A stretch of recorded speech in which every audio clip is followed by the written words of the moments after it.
आता खबरो विस्तारान। गोवा डेरीन गोंय राज्य सहकारी दूध उत्पादक संघ तशेंच राज्य सरकारान दूध उत्पादकांच्यो विविध मागण्यो 1 मे मेरेन मान्य करच्यो ना तर कडक आंदोलन करतले म्हण इशारो दूध उत्पादकांनी दिला। आरडेक्स गोवा ब्युरो रिपोर्ट। स्वतःच्या कष्टाने उभारलेल्या संस्थेवरच मोर्चा नेण्याची पाळी दूध उत्पादकांवर यावी यापेक्षा दुर्दैव ते काय। मागील 10 वर्षात गोवा डेअरीच्या कारभारातील भ्रष्टाचाराने कळस गाठला। नाना प्रकारचे घोटाळे इथे घडत आले। चारा घोटाळा, आईस्क्रीम प्लांट घोटाळा, सिलिंग मशीन घोटाळा, पशुखाद्य घोटाळा, एक ना दोन अनेक घोटाळे समोर आले। पेपरमधून वारंवार वाच्यता करूनही सरकार व गोवा डेअरीचे संचालक मंडळ यावर काहीच कारवाई करत नव्हते। उलट एखादा घोटाळा उघडकीस आला की संचालक व व्यवस्थापकीय संचालक पत्रकार परिषद घेऊन काहीतरी निरर्थक कारण सांगून वेळ मारून नेत होते। पण आता सावंत यांनी एका संचालकाला अपात्र केल्यावर लगेचच एमडी भ्रष्टाचारी असल्याचा साक्षात्कार गोवा डेअरीच्या चेअरमनला झाला व लगेच दुसऱ्या दिवशी चेअरमन अविश्वासू असल्याचा साक्षात्कार 8 संचालकांना झाला। मुळात काही अपवाद सोडले तर सगळे संचालक या भ्रष्टाचारात गुंतलेले आहेत। 2 वर्ष झाली दर फरक शेतकऱ्यांना मिळाला नाही। पशुखाद्याचे दर सतत वाढत गेले।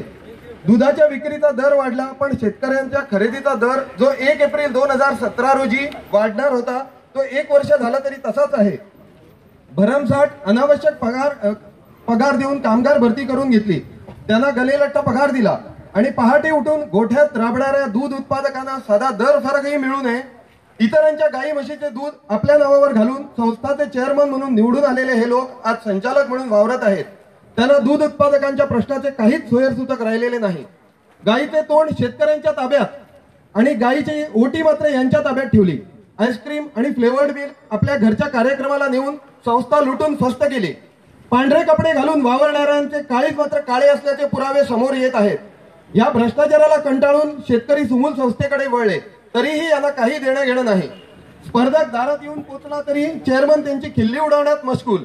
हा भ्रष्टाचार शोधण्यासाठी समिती नेमली ती आता घोटाळ्यांची पाळेमुळे शोधून काढणार हे समजल्यावर समितीच बरखास्त केली।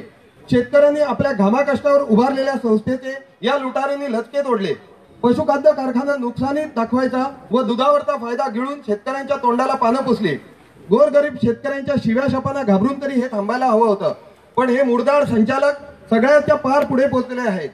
आजच्या घडीला केवळ वैद्यकीय सेवा सोडल्यास गोवा डेअरीची एकही योजना सुरू नाही। हे आता अति होत चाललंय। या भ्रष्टाचाराचं कुरण बाद करण्यासाठी आम्हा शेतकऱ्यांच्या काही मागण्या सरकारने त्वरित मान्य कराव्यात। गोवा डेअरी ही शेतकऱ्यांची सहकार तत्वावर चाललेली संस्था आहे। जर तिचा कारभार पारदर्शक व सुटसुटीत झाला तर सुमूलकडे वळलेले सर्व शेतकरी पुन्हा या संस्थेला येऊन मिळतील। आजपर्यंत शेतकऱ्यांच्या समस्या ऐकण्यासाठी घेतलेल्या मेळाव्यातील कोणत्याही प्रश्नाचे समाधान झाले नाही। तेव्हा वेळ आली आहे की आम्ही संघटितपणे लढा देऊन या भ्रष्टाचारी संचालकांची मनमानी सत्ता उलथून टाकली पाहिजे, तरच ही संस्था व पर्यायाने शेतकरी टिकतील।